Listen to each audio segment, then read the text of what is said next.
Friends আপোনালোকক আমাৰ এই টেষ্ট সাপোৰ্ট নবীন আজদা ইউটিউব চেনেলটোলৈ স্বাগতম জনাইছো। ফ্ৰেন্ডছ আজিৰ এই ভিডিঅ'টোৰ জৰিয়তে আপোনালোকক দেখুৱাম যদিহে আপোনালোকে মুখ্যমন্ত্ৰী মহিলা উদ্যমিতা আঁচনিৰ বাবে যদি আবেদন কৰিছে আৰু আপোনালোকে বিজনেছ ফৰ্ম যিখন এইখন এতিয়ালৈকে যদি ফৰ্ম ফিল আপ কৰা নাই আৰু যদিহে আপোনালোকে ভাবিছে যে টেইলৰিং কৰিম অৰ্থাৎ কাপোৰ চিলাই কাম কৰিব বিচাৰে তেতিয়াহ'লে আপোনালোকে আমাৰ এই ভিডিঅ'টো সম্পূৰ্ণকৈ চাব। এই ভিডিঅ'টোত মই এইটোৱে আপোনালোকক দেখুৱাম যে এই যে মুখ্যমন্ত্ৰী মহিলা উদ্যমিতা আঁচনিৰ লগত দিব লগা যিখন বিজনেছ ফৰ্ম এই বিজনেছ ফৰ্মখন আপোনালোকে যদি টেইলৰিং কৰে তেতিয়াহ'লে এই ফৰ্মখন আপোনালোকে কেনেকৈ ফিল আপ কৰিব।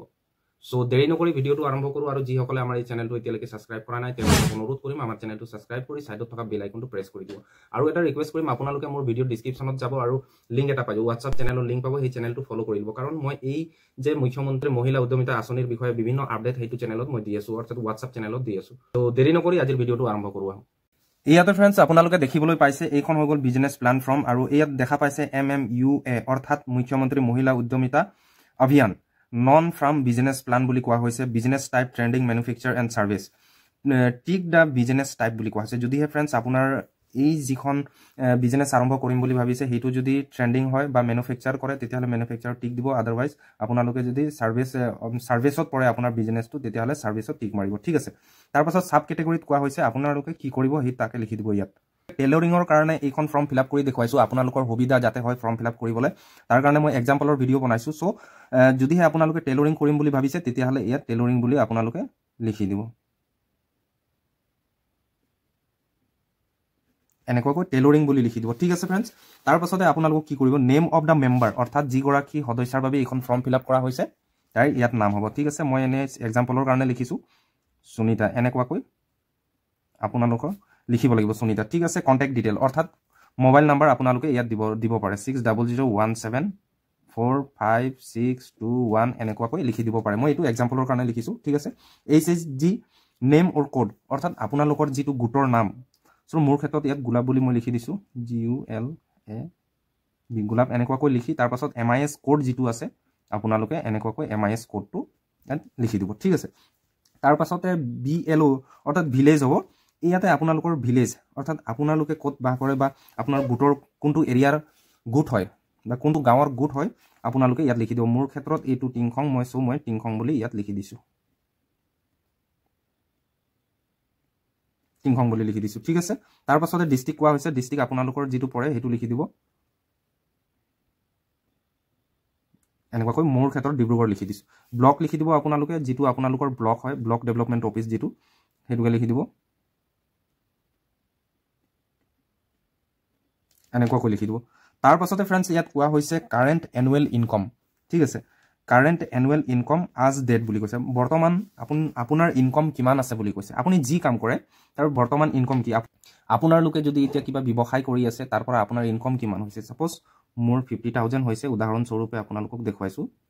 এনেকুৱাকৈ 50,000 আপোনালোকে যদিহে আপোনাৰ উপাৰ্জন বৰ্তমানৰ উপাৰ্জন 50,000 হয় তেতিয়াহ'লে 50,000 দিব, আদাৰৱাইজ আপোনালোকৰ মতে ইয়াত ভৰাই ল'ব। ঠিক আছে, তাৰপাছত কোৱা হৈছে যে এণ্টাৰপ্ৰাইজ ষ্টেটাছ এক্সিষ্টিং অৰ নিউ বুলি কোৱা হৈছে। যদিহে ফ্ৰেণ্ডছ আপোনাৰ আগৰ পৰাই এটা এণ্টাৰপ্ৰাইজ চলাই আছে অৰ্থাৎ ব্যৱসায় চলাই আছে তেতিয়াহ'লে আপোনালোকৰ যিখন ব্যৱসায় চলাই আছে সেইটো 12 মাহ পুৰণি হ'ব লাগিব, তেতিয়াহ'লে আপোনালোকে ইয়াত এক্সিষ্টিং বুলি লিখিব। আদাৰৱাইজ যদি আপোনালোকে নতুনকৈ ইয়াক ষ্টাৰ্ট দিম বুলি ভাবিছে তেতিয়াহ'লে আপোনালোকে এই নিউটো ইয়াত লিখি দিব লাগে, NEW এনেকুৱাকৈ লিখি দিব। তাৰপাছতে কোৱা হৈছে please mention business activity if existing. যদিহে ফ্ৰেণ্ডছ আপোনালোকৰ যিটো বিজনেছ হয় এইটো 12 মাহ পুৰণি হয় তেতিয়াহ'লে এইটো ভৰাব লাগিব, আদাৰৱাইজ আপোনালোকে এইটো খালী এৰি দিলেও হৈ যাব। ঠিক আছে, তাৰপাছত কোৱা হৈছে type of business activity planned for অৰ্থাৎ আপুনি এতিয়া কি কৰিম বুলি ভাবিছে। ঠিক আছে, আমি টেইলৰিং কৰিম যিহেতুকে, চ' আমি টেইলৰিং বুলি ইয়াত লিখি দিম। ঠিক আছে, এনেকুৱাকৈ টেইলৰিং বুলি লিখি দিম। ইয়াৰ পাছতে কোৱা হৈছে মাৰ্কেটিং এণ্ড চেল প্লান অৰ্থাৎ ইয়াত আপোনালোকক কোৱা হৈছে যে এই যে আপুনি টেইলৰিঙৰ কাম আৰম্ভ কৰিব, আৰম্ভ কৰাৰ আগতে আপুনি কি ভাবিছে, এই কামটো কেনেকৈ আৰম্ভ কৰিব, কেনেকৈ বিজনেছটো কাষ্টমাৰ ওচৰত লৈ যাব, ইয়াৰ প্ৰডাকশ্যন যিবিলাক হ'ব বা আপুনি যিবিলাক ছাৰ্ভিচ দিব এইবিলাক কেনেকৈ চেল কৰিব, ইয়াত চমুকৈ এক্সপ্লেইন কৰিবলৈ কৈছে অৰ্থাৎ উল্লেখ কৰিবলৈ কৈছে। ঠিক আছে, ইয়াত how to inform the business activity to customer বুলি কোৱা হৈছে। চ' আমি ইয়াক প্ৰমোট কৰিব পাৰিম। ইয়াতে আপোনালোকে প্ৰমোট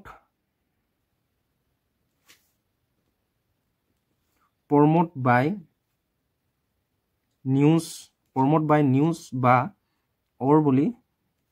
পোষ্টাৰ বুলি দিব পাৰে। ঠিক আছে, এনেকুৱাকৈ আপোনালোকে লিখিব পাৰে। আপোনালোকে প্ৰমোট বাই নিউজ অৰ পোষ্টাৰ এনেকুৱাকৈ লিখিব পাৰে কাৰণ ইয়াত কি কোৱা হৈছে যে আপোনালোকে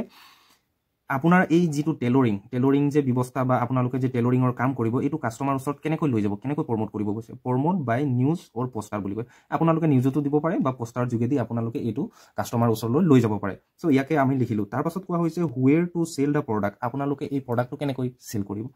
এই কামটো নিৰ্দিষ্ট এঠাইৰ পৰা কৰে তেতিয়াহলে আপোনালোকক পাৰ্টিকুলাৰ এৰিয়া বুলি লিখি দিব লাগিব ঠিক আছে পাৰ্টিকুলাৰ এৰিয়া আৰু সব বুলি ব্ৰেকেটত সব বুলি লিখি দিব পাৰে ঠিক আছে ইয়াতে ফ্ৰেন্ডছ কোৱা হৈছে financial plan projected business plan for 3 year অৰ্থাৎ ইয়াত আপোনালোকক 3 বছৰৰ প্লান বনাই আপোনালোকক জমা কৰিব লাগিব ঠিক আছে ফাৰ্ষ্ট ইয়াৰ আপোনালোকে ক'ত কেনেকুৱা ইনকাম কৰিলে কেনেকুৱা খৰচ কৰিলে গোটেইখিনি দিব লাগিব সেকেন্ড ইয়াৰ সেম তেনেকৈ আপোনালোকক দিব লাগিব 3 নম্বৰ বছৰতো আপোনালোকক সেম তেনেকৈ দিব লাগিব মই ইয়াত আপোনালোকক মাত্ৰ 1 বছৰ দেখুৱাম বাকি কিখন আপোনালোকে বুজা লগে লগে এই বাকি কিখনো আপোনালোকে নিজে ফৰ্ম ফিল আপ কৰি ল'ব পাৰে ঠিক আছে ইয়াতে কোৱা হৈছে ওৱান ফাউণ্ড অৰ্থাৎ নিজৰ ফালৰ পৰা আপোনালোকে কিমান দিব ইয়াত এন্টাৰ কৰিব মই যেহেতুকে 2000 টকা দিম মই 2000 বুলি লিখি দিছো ঠিক আছে গ্ৰান্ট যেটো MMUA তৰফৰ পৰা আমাক কিমান দিয়া হৈছে 2000 টকা এটো ঠিক আছে অলৰেডি ভৰাই থোৱা আছে বেংক লোন বেংকৰ পৰা যদি আপোনালোকে লোন ল'ব বিচাৰে লোন লৈও আপোনালোকে যদি কাম কৰিব তেতিয়াহলে ইয়াত আপোনালোকক লিখিব লাগে আদাৰৱাইজ আপোনালোকে এটো ব্ল্যাঙ্ক এৰি দিব ঠিক আছে ইয়াত আপুনি দিলে 2000 আৰু সৰকাৰে দিলে যেটো আসনিৰ যোগেদি মুখ্যমন্ত্ৰী মহিলা উদ্যমিতা আসনি তৰফৰ পৰা আপোনালোকক দিয়া হৈছে কিমান 2000 টকা 20000 টকা হল আৰু যদি এইটো পইচা আপোনালোকৰ যদি কম হৈছে বেংকৰ পৰা লোন লৈ আপোনালোকে বাকি কামখিনি কৰিব পাৰে ঠিক আছে আদাৰ যদি আৰু কিবা আছে ইয়াত এন্ট্ৰি কৰিব পাৰে নহলে আপোনালোকে এনেকুৱাকৈ ব্ল্যাঙ্ক এৰি দিব পাৰে ঠিক আছে টোটাল কিমান হল আপোনাৰ 20000 সো এনেকুৱাকৈ আপোনালোকে 20000 টকা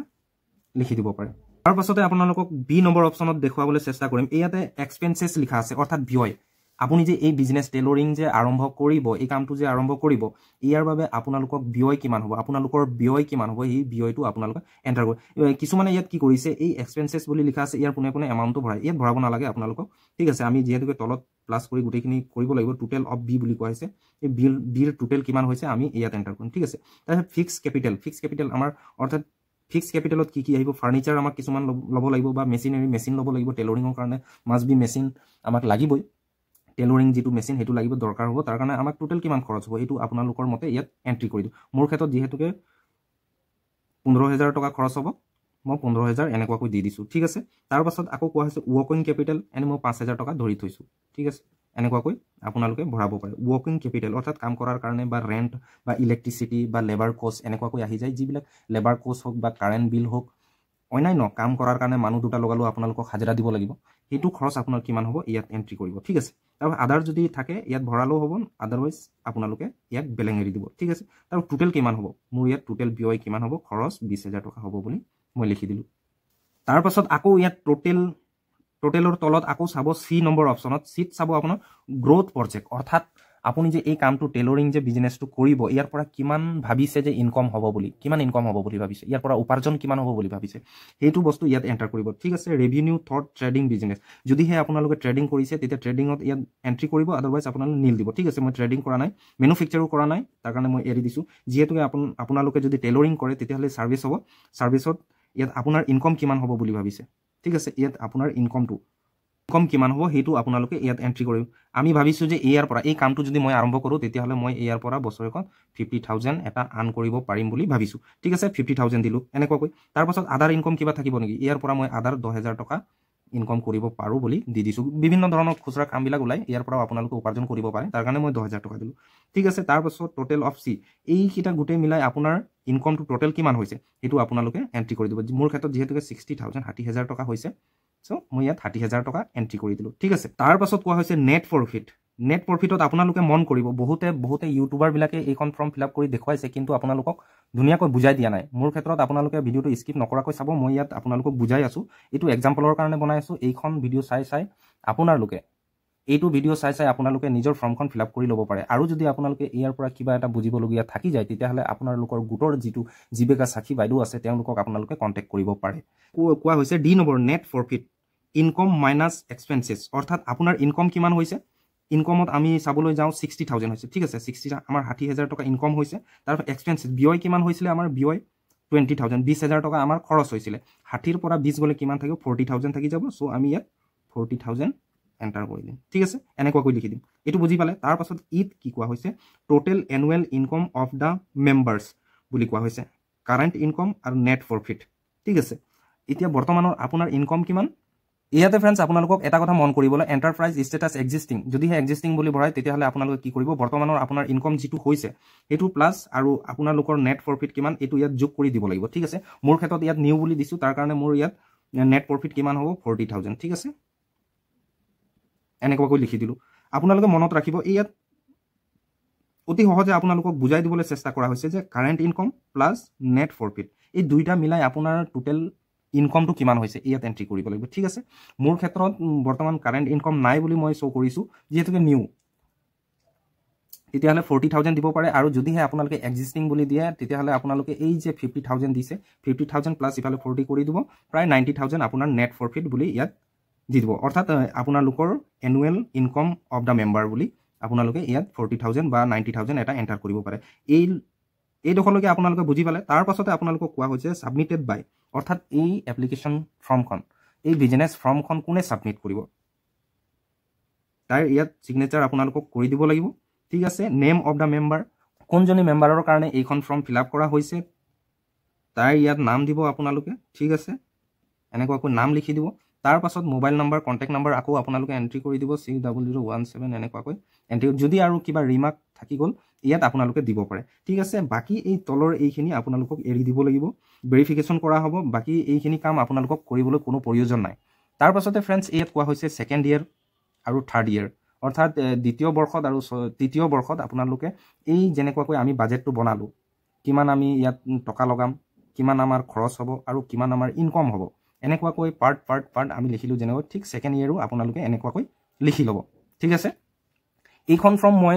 অনলাইনৰ পৰা ডাউনলোড কৰিছোঁ আপোনালোকৰ যদি ফৰ্ম অলপ বেলেগ ধৰণৰ হ'ব ইফাল হ'ব পাৰে আপোনালোকে মোৰ এইটো ভিডিঅ' চাই মাত্ৰ আপোনালোকক উদাহৰণস্বৰূপে বুজাবৰ কাৰণেহে মই এইখন ফৰ্ম ইউজ কৰিছোঁ আপোনাৰ ওচৰত যদি এইখন ফৰ্ম আছে আপোনালোকে এনেদৰে আপোনালোকৰ ফৰ্মখন ফিল আপ কৰিব পাৰে